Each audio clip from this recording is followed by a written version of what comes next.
This is fun. Very fun.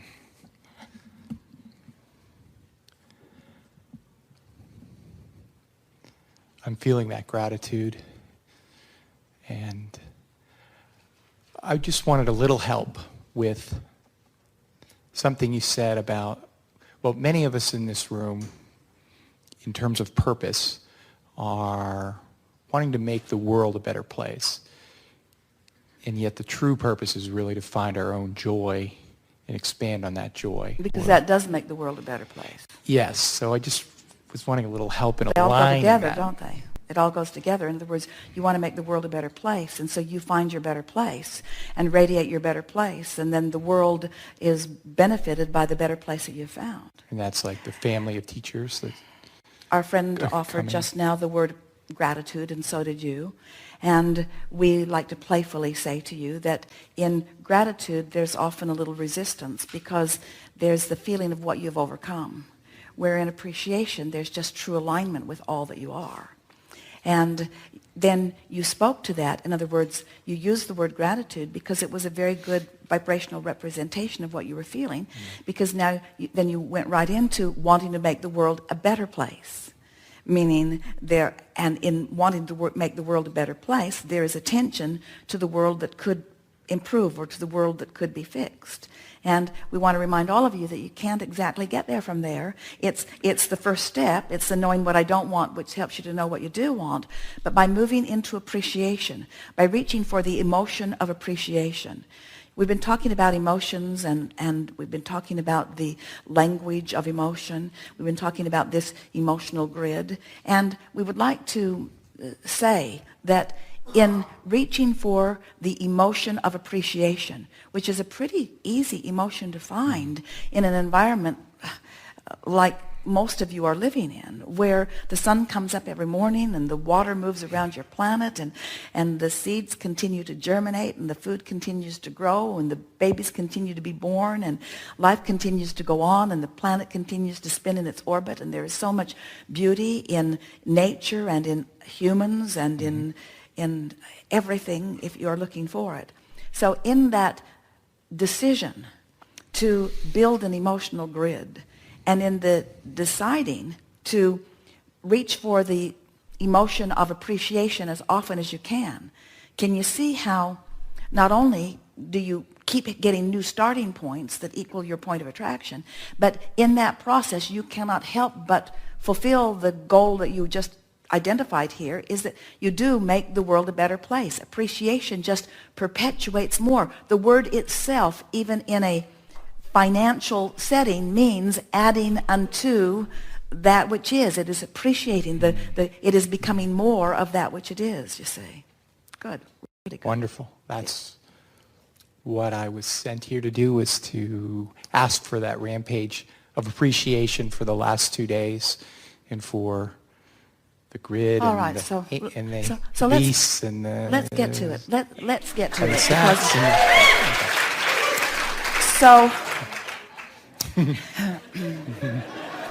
So in the most general of terms, because I don't have to get specific, especially in the beginning of this, I acknowledge that there is value in all that I am. I came here with reason and value, and I've been finding my way in it along the way as I've been going. And the contrast has helped me to define who I am. And I sort of kind of like who I've become. The contrast has defined me.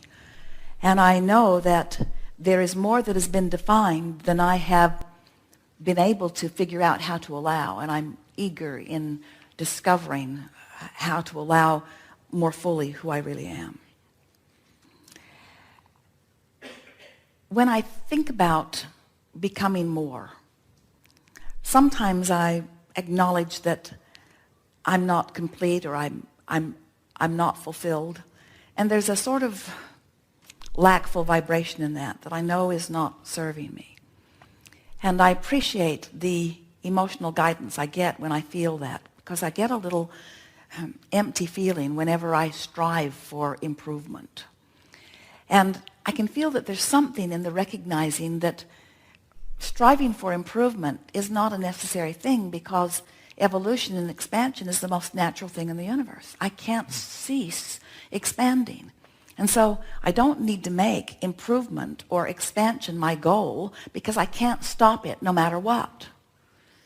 So now I'm realizing that my work all along has been in the recognition that I've already expanded, and now I'm working on allowing that expansion to be revealed to me in more and more and more ways. And I am certain that the path to that for me here and now, and we're speaking without exception to every one of you who's here in this room, the path to me for that here and now, at this level of understanding, at this place of evolution, at this progress of what I put into my vortex, at this understanding of who I am, at this emotional basis of what I'm feeling, I now get it that appreciation is my final key to not only discovering the fullness of who I am, but to maintaining the fullness of who I am, and to uplifting in the only way that I can teach, which is the power of my own example, that to others. And so I figure that since appreciation is the key, and since there is so much around to appreciate, and since I am a teacher to the very core of my being, and since I want to uplift others, that this decision to just appreciate everywhere I go and everyone I see and everything I do about me or about others must surely be not only the easiest thing that I've ever done, but the most progressive thing that I've ever done, the most productive thing that I've ever done, the most effective thing that I've ever done. How is it possible that the easiest thing for me to do is also the most effective thing for me to do? I'm finally understanding that there's no price to pay, that it is about ease. It is so easy to see the face of the beautiful woman who was in the chair just now, who was just feeling appreciation. I love her so much. I love each and every, we're speaking from your vantage point, each and every person who sat in the chair and just picked and picked and picked and picked at another piece and another piece and another piece, who provided for me and for others who share this moment in time the most expansive leading edge conversation that anyone has ever had with anyone and all that has ever been from the beginning of time. It is so exhilarating to be out here on the leading edge, knowing who I am, feeling the fullness of that which I am in this moment and sharing it with others who are feeling it too. Appreciation isn't even a big enough word. There are no words to describe the fulfillment that I feel. And now I'm beginning to understand that appreciation in its verbal form is only words that don't really matter. It's the feeling within me that I've been going for all along. And I can't really separate or distinguish the difference between appreciation in its purest form and love in its purest form and worthiness in its purest form and clarity in its purest form and exhilaration in its purest form and passion in its purest form. I so adore being tuned in, tapped in, turned on, allowing the fullness of who I am to be present in this moment in time for the advantage that it provides for me and for the advantage that it gives to everyone who has the benefit of getting to lay eyes on me. I love this life experience. I love coming forth into this time-space reality. I love the source energy from which I come. I love knowing that source is aware of me. I love knowing that source is wanting and is right out here on the leading edge with me. I love knowing that I have access to that. I love knowing that I can, in any moment in time, in my powerful now, see my world through the eyes of source. And I now understand that appreciation in its purest form is me just having worked myself into a vibrational place where source is looking through me at someone or something. We've enjoyed this interaction more than words can convey. And after all, we've discovered we don't need words anyway, do we? Because we have the language of vibration. There is great love here for you. And as always, we remain blissfully and eternally right along with you in the vortex.